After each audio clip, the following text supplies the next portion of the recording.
next panel, the reality of Detroit housing.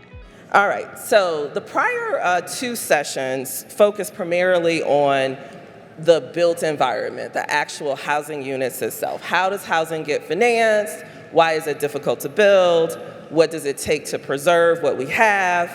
How do apartment buildings come into existence? This panel, we're shifting the focus away from the actual building to the people who live in the housing in Detroit. We're going to explore the lived experiences of Detroit's housing market, not just from the perspective of residents, but through all of these different complexities that we heard from the developers and from the lenders that talked a little bit earlier. If you've been with us from the beginning, one of the themes that has come out pretty clearly and consistently across everyone who's been on this stage is that these challenges, these individual housing challenges, don't operate in isolation.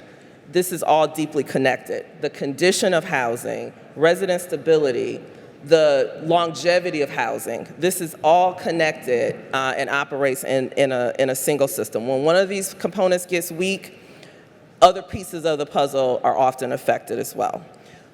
We have three panelists today, and I'm really, really excited that each of these great folks decided to join me in this. They all are coming to this question of what does it feel like to live in Detroit's housing from a slightly different perspective.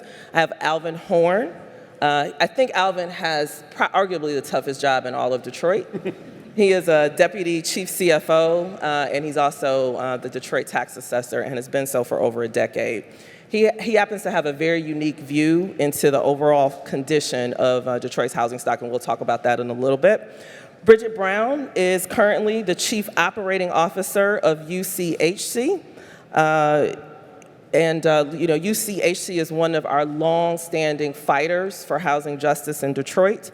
They have 3+ decades of working alongside residents who are facing housing instability. She's going to give us a firsthand look into what those challenges have evolved into since the pandemic. And finally, one of my partners in crime, Cassandra Floyd, is with us. She's the executive director of the West Grand Boulevard Collaborative, and her work demonstrates how neighborhood leadership and community-driven solutions can help us start to stabilize the housing ecosystem here. So in keeping with our theme, we're not here to debate whether these issues are only owner issues, whether they're only resident issues, whether they're government issues. My hope in this conversation and throughout today is that even though we are all expressing housing with different language in different ways, we all care, and we all care about these connections. And so with that, I want to turn to Mr. Horhn first. Alvin, you took a really unusual step a few weeks back. It caught my eye. I saw it in one of our local journalism outlets. You went to City Council and you pretty forcefully raised the alarm on the overall housing condition across the city. And I think you made some pretty pointed comments there. What is happening to the housing stock in Detroit? What have you seen over the last decade since you've been sitting in the assessor seat? What do you think is driving it, and what should concern this room the most? Well, thank you. Here's our reality in Detroit. 95% of the houses in the city were built before 1960. The average age of a house in Detroit is 102 years old. Most of this housing stock is in fair to poor condition. We are in a situation where it is becoming economically unsustainable to continue to rehab this housing stock. Yes, we do need to rehab it. There's 217,000 single-family homes in the city. You can't suddenly start creating housing stock when you've built less than 1,000 houses in the last 30 years. But, for example, you take a house that has a market value of $80,000. It's 90 years old. It needs windows. It needs a roof. That's $15,000. That's $30,000. If a house needs a roof and windows, it needs a lot more done to it. Putting a roof and putting windows on a 90-year-old house is going to add maybe $25,000, 25 years of effective life to it. We are at a point where it becomes more economically feasible to build a new house. find that $300,000-$400,000, and you have a house that's going to last another 100 years. As I said, we can't not rehabilitate the housing stock. There's just too much of it to think that we can suddenly go on the building spree when we haven't been on one for 50 years. But we have to face, I think, some realities that we haven't looked at, we haven't faced. This housing stock is old. Most Detroiters don't have the money to do a stud-to-stud rehab. They are going to depend on some measure of support from either the local government or subsidies. And that pool of money is limited. We can only do so much to keep the housing stock that we have in place. And if we don't start building new houses today, because as I said, the average age of a house in the city is 102 years old. If we don't start building new houses today, we're going to find ourselves in even more of a housing crisis. We've lost 53% of the housing stock in the city since 1975. There were roughly 245,000 residential units of all types in 1975. There are roughly 240 now, 240,000. I'm not counting the ones that are unsound, because about 15% of the housing stock in this city is unsound. So I'm not counting that stuff. So we are in a housing crisis. We've been in a housing crisis, and every day that we don't hit the accelerator and start new construction and serious rehab, we will get ourselves even further into that housing crisis. So thank you. Thank you. Thank you for your service, Alvin. I wanted to take a beat here and actually visually contextualize some of the points that we heard a little bit earlier. So there's a slide that's going to come up, and there's a lot on this slide. So let me maybe start with the message that I want people to focus on in this slide. The message that I want you to focus on is housing is economically difficult to maintain. So just sort of hold that point. On the left side of this slide is basically like a monthly balance sheet for a housing unit. So think of this as your traditional Detroit bungalow, somewhere in a neighborhood. The rent or sort of the available funds that an owner will have to pay for their housing is about $950. Why is it $950? That's because that is the average amount. That is the number that the average Detroiter should be paying for rent, no more than $950. So I know we heard Matt and some of those other earlier panelists talk about $1,200 or $1,500 for a bungalow. This is what the median Detroiter should be paying, no more than $950. This is following from that is just a summary of all the expenses that go into living in a house, living in a unit that month. So there's property taxes, there's insurance. I think Matt Boyd said my insurance number is probably really low. There's water, there's utilities. The message here is any one of these numbers can move up or down, but for the most part, if you are renting a unit or you own a house in Detroit, you probably are left with somewhere between $200 and $400 a month after you've paid all your expenses. But that is before you plan for any type of catastrophe, new roof, new furnace. Those things don't come up regularly, but when they come up, they are urgent. And so this is just a visual representation of just how tight this is. And I want to lift up that we've heard from a couple different panelists that 90% of the housing in Detroit is actually owned, the rental housing in Detroit is owned by people who have 1 or 2 units. And so this is actually the reality, the economic reality of what our renters and in many cases what our homeowners are facing on a month-to-month basis. So with that, I do want to turn next to Bridget Brown from UCHC. We have been discussing how fragile the housing market is in Detroit from the perspective of developers. What's it been like for renters? What has it been like for the clients that you serve, especially since the pandemic? Yeah, so today we've discussed a lot of what the landlords are encountering, right? The cost increases and labor and materials and all these things. That's happening for the tenant too, right? So it is absolutely an income issue, but I don't think that's all of it either. So, if it's an income, absolutely 50% of people can't afford to live. They might bounce from property to property, although it's cheaper for them to stay if we can figure out how to do that, right? So that's important. But a lot of people are on fixed incomes, right? Over almost 30% of our clientele is on a fixed income. Senior-wise, you're not going to adjust that. So how do you make it more affordable? Can we do more subsidies? But there's other things that factor in there. Harvard did a study recently, I think it came out in 2026, that said after people pay for their rent, they tend to have about $210 left every month for food, utilities, and anything else, right? Well, $210 is like a grocery store visit for a family of four on a good day. I am a family of four, and I spend $300 to go to Kroger, and I still have to go 2 or 3 more times during the month. That is the reality that our tenants are facing across the city.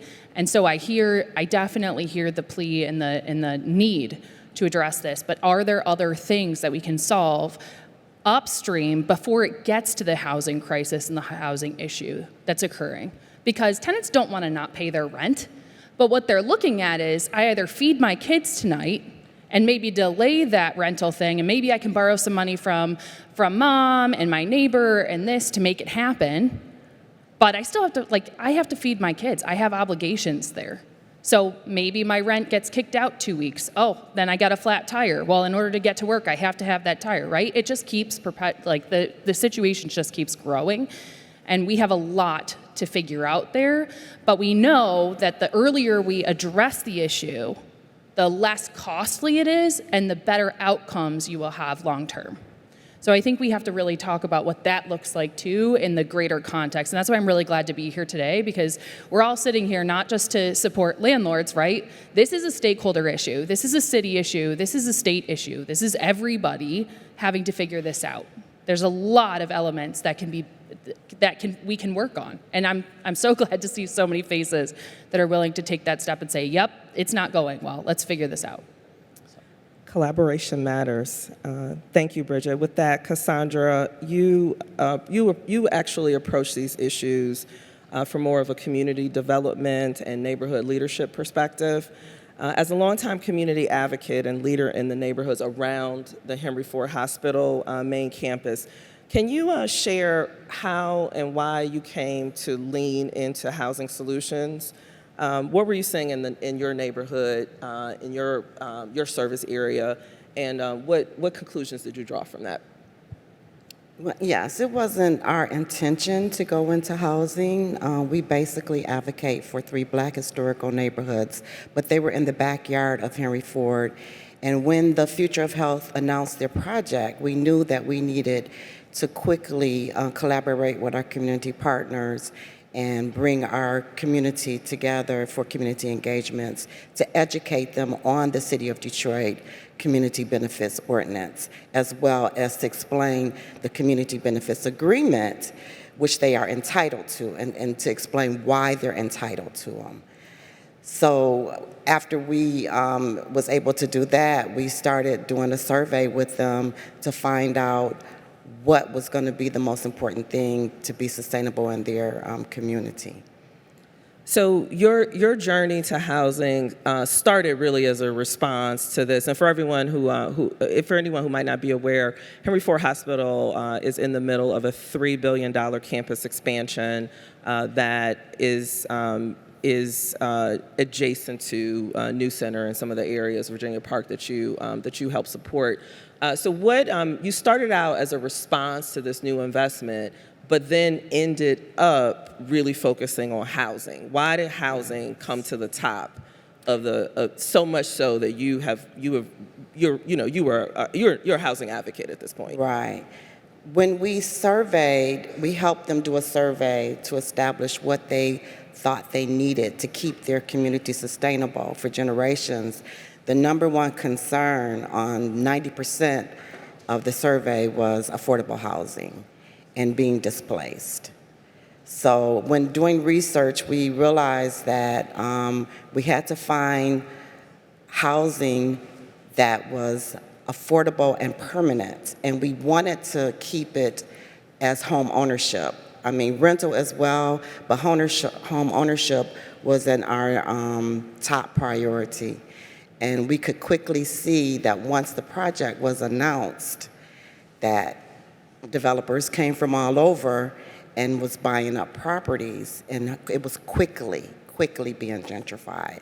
So this is what led us to a community trust fund. A community land trust. Yeah, I'm so sorry. we'll talk about the community land trust. Before we do that, though, I do have one more follow-up question for you. Okay. How does it feel to sort of be here all day and listening to how hard it is to build housing, but then also have your experience with the residents you work with who are worried about, there's this idea that Detroit has so much vacant land and there's so much opportunity here that gentrification isn't necessarily what we should be worried about. And so, like, how is that conversation played out with your community as you've moved through the Henry Ford development? Well, by me sitting here today and listening to the other panels, it really I've tried to explain to a lot of my residents that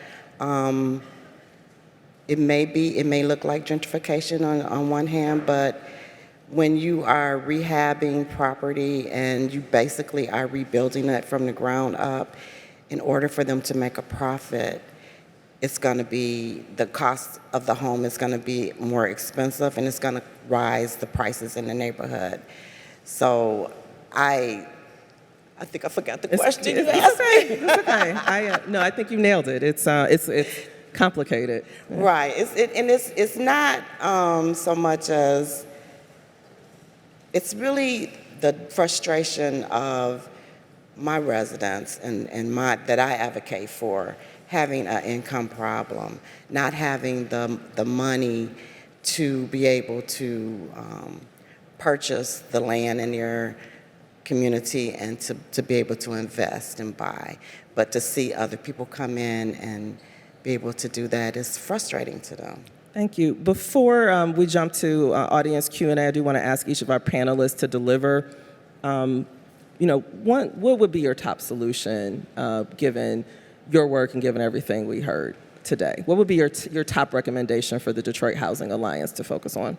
Maybe I'll start with you, Alvin. Thank you. It would be a combination, it would be targeted modernization of existing stock. We have to take a hard look at what can and can't be preserved. 217,000 single-family homes. Most of it can be preserved, but we have to really look hard at what we're preserving, and we have to start new construction.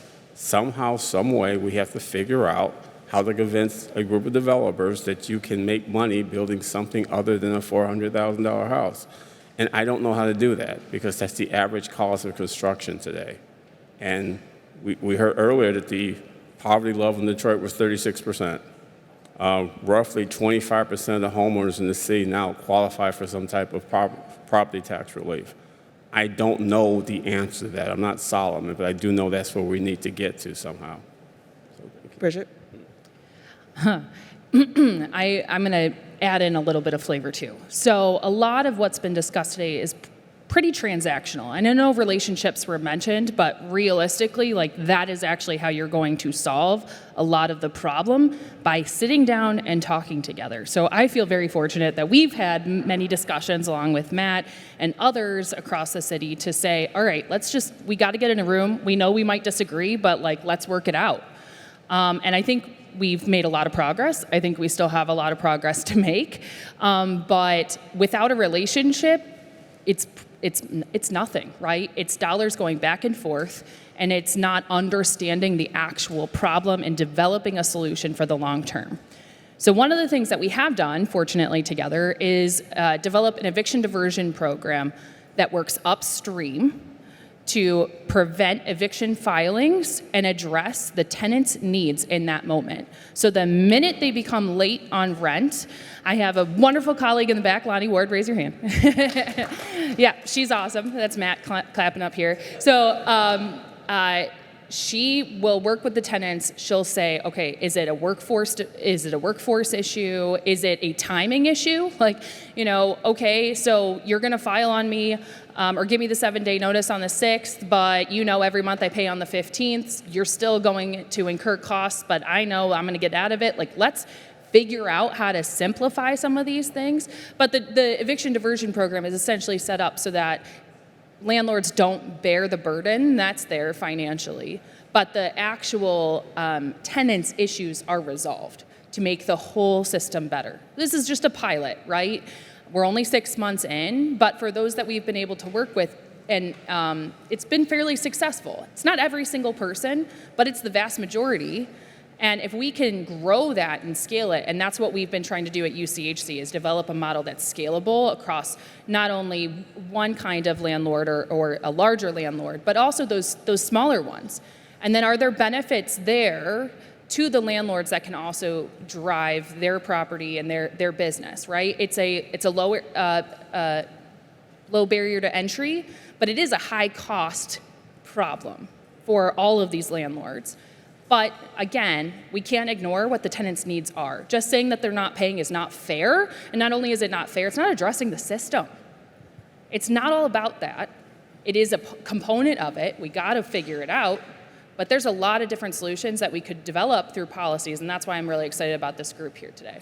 Yeah, Bridget, I think maybe you undersold it a little bit, so I'm gonna. Yeah. Okay. So this pilot program that Bridget is referring to is something that was born almost 2 years ago. So for about 18 months, UCHC Develop Detroit, which is the nonprofit housing development and rental company that I run, and Greatwater have been meeting for stretches of that, meeting weekly to create a program that met the needs of residents who were in distress and landlords. And it's actually the structure. And by the way, that we ended up here was not a foregone conclusion in the beginning. We had to do a lot of trust building. There was a lot of trust building that had to happen, a lot of breaking down assumptions. But we got there. We've been running this program for 6 months, and it actually gives me great hope for what the Detroit Housing Alliance can accomplish. If we can get everybody who cares about this work in a room, leaving your egos at the door and just focus on fixing this housing market the best we can, as quickly as we can. I haven't heard a single problem today that I don't believe is unsolvable. So this pilot program that we're running really gives me great hope toward that ambition. And with that, maybe I'll pause and see if people have questions of our panelists.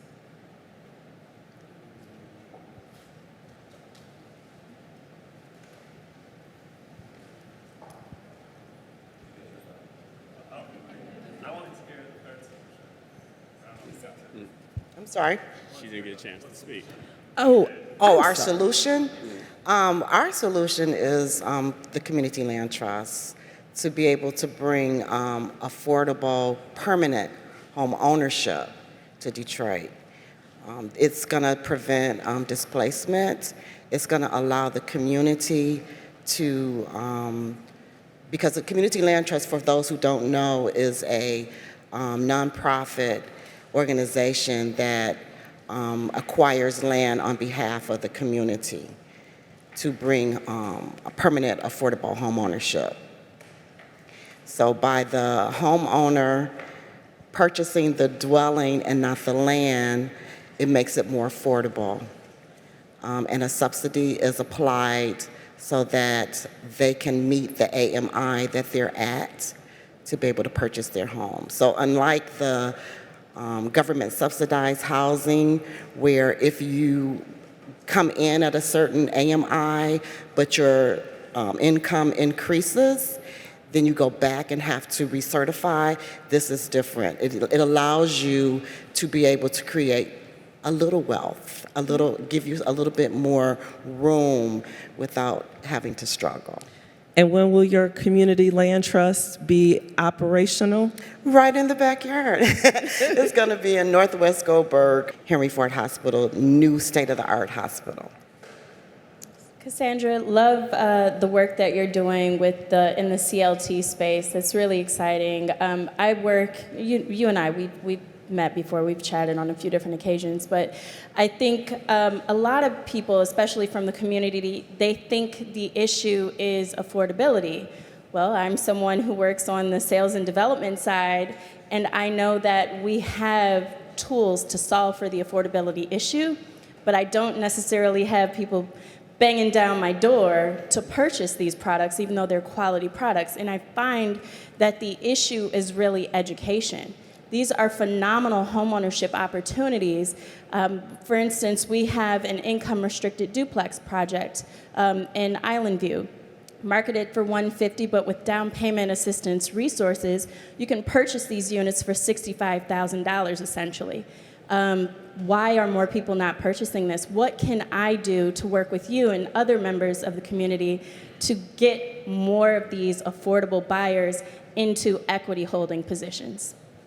Yeah, this is why we've held 3 community engagements. We've had 3 community land trust conferences, and we've invited not only the community, but real estate developers and philanthropists and funders to help us to be able to create that pipeline. So when we do these community engagements, we have a lot of people who's interested, or they know someone who, maybe their granddaughter or their children, who can't afford to buy, because Detroit is just, it's not affordable to purchase homes anymore. So once they hear the, about the Community Land Trust, they're very interested, and they, refer their people to us, and this is how we keep our pipeline. I think we have time for one more question.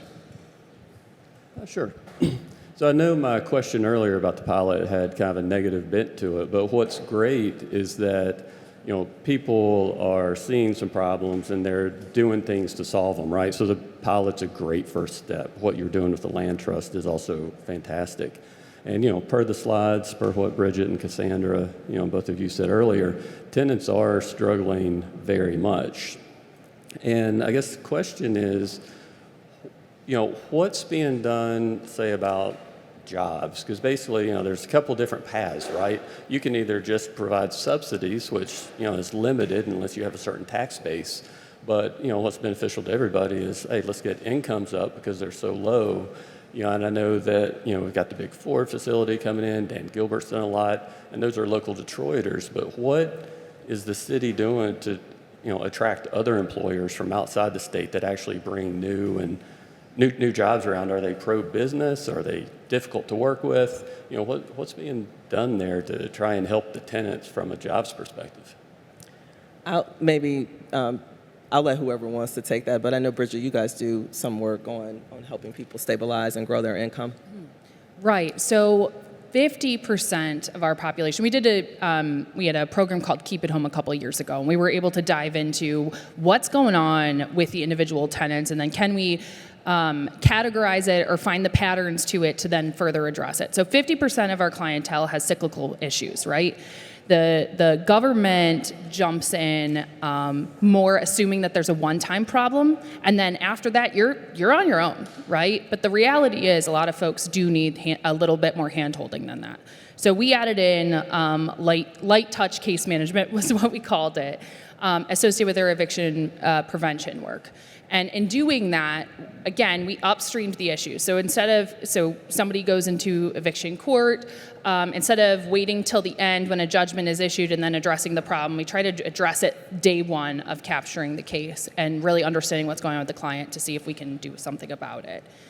And in doing that, we were able to do a lot about it, actually. And in previous years, in the crisis stage, we did about 120 cases a year and preserved maybe 80 some subsidies. In 2025, calendar 2025, we actually reached same size staff. We reached over 915 cases, and we saved over 820 subsidies. Now, That's right. Like if I'm talking about the cyclical nature of what's going on, those are going to be addressing more the 30% that are in some sort of chronic situation. So not cyclical in that like, oh, I had a really rough month, but I can bounce back. But somebody that's 2-3 months down or has a funeral cost or was in the hospital. I mean, these are all very common things that we find in our clientele. And so that addresses that issue. But it also reduced the amount of costs that was incurred. So our average payment through that program after instituting the upstream efforts was $1,200 in arrears. Addressing it later was over $3,000 in arrears. And then if you continue to take that stream, right, somebody does get evicted through writ, you have the turnover costs that the landlords incur. Okay, so you're now down $1,000. That's more time for the landlord to get back on track for themselves. But then you also have the harm that's caused to the tenant there, right? So you incur more costs, displacement costs of education, all the other things that happen. A lot of people lose their jobs because now they're further away from work and they can't make ends meet. The reason I'm bringing this up is because it is incredibly complicated to figure out what the jobs need to look like. But when we're talking about AI intervention now and like low level, right? There are McDonald's shops that have entirely AI staffing at this point. So some of those jobs are going away. We need to figure out how do we skill build for the long term and not just the short term, right? We've been able to do a lot of work, especially with the home care workers and that sort of thing, where instead of when they lose a patient, they lose the income to build a better stream of work for them. And that's what we want to further dive into. And I really hope that we can build some partnerships here that help us address those. But we do need more skill set there to assist people, more certifications. I think there's a lot of work that we look forward to doing, but it is a lot of work. And there's a lot still to learn. Yeah. Enormous challenges, but again, I haven't heard a single thing that I don't believe is solvable. So as a related add-on to this question, Alvin, I'm going to ask you to take the last word. You've been clear that you think one of the priorities needs to be we need to build new modern housing because our housing is increasingly obsolete. As I think about this question about what are we doing to help residents and owners raise their incomes, become more skilled. How much do you think property tax reform, how much relief do you think property tax reform can provide Detroiters and potentially free up more ability for them to maintain the existing housing stock? Sure, I don't need to get to 30 years and retire. It has to be the center of it. You have Michigan's uncapping, which devastates new property owners. It discourages people from buying property, in combination with Detroit's millage rate, which is the third highest in the Tri-County area. It is a killer for business development. It's a killer for new buyers. It's a killer for the reinvestment in a property. So tax reform has to take two prongs. It has to deal with the uncapping issue at the state level. Prop A was great for what it did. It kept people in their homes. It kept them from being taxed out of their homes. But now we're seeing the other shoe. When that property transfers and someone who's been in that house for 30 years, and you ask them, you're a prospective home buyer, what's your tax bill? It's $1,100. I can pay that, no problem. Then the assessor sends you your tax bill for $22,000. What happened? It uncapped. The other part is our millage rate. We are not doing ourselves a favor by any stretch of the imagination. And I realize that it will reduce revenue. And in a city where many of our residents rely on services that they don't rely on in other cities, that's a nightmare. There needs to be some type of replacement revenue before we can really cut property taxes. I do know that the mayor is working diligently, more than people realize, to do both property tax reform and to somehow start home constructions in this city. It's more than just talk. She is really working hard to make these things happen, but it's also become clear how difficult it is. We can't fix the property tax system in the state in Detroit. That's going to take a statewide effort. Everyone acknowledges the uncapping is an issue, but here we are. Everybody acknowledges it's an issue, and here we are talking about it for how many years? We all know the property taxes are too high in the city. Could we cut the millage tomorrow? Yes. Detroit's just a collector for 9 different millage taxing authorities. We could cut the city operating mills tomorrow, and you still wouldn't see much property tax relief because Detroit only controls its own operating mills. That's 18% of your tax bill. There's a bunch of, and people didn't realize that. I can see the looks on your face now. Detroit is only one taxing authority on your tax bill, the city operating mills, 19 mills. If you have, that's it. There are other taxing authorities that control every other piece of that tax bill. And for this city to offer genuine tax relief, they all have to come to the table. Thank you. Thank you, everyone. Thank you, Cassandra, Alvin, and Bridget, for joining me today. Have you looked at the Detroit Justice Center?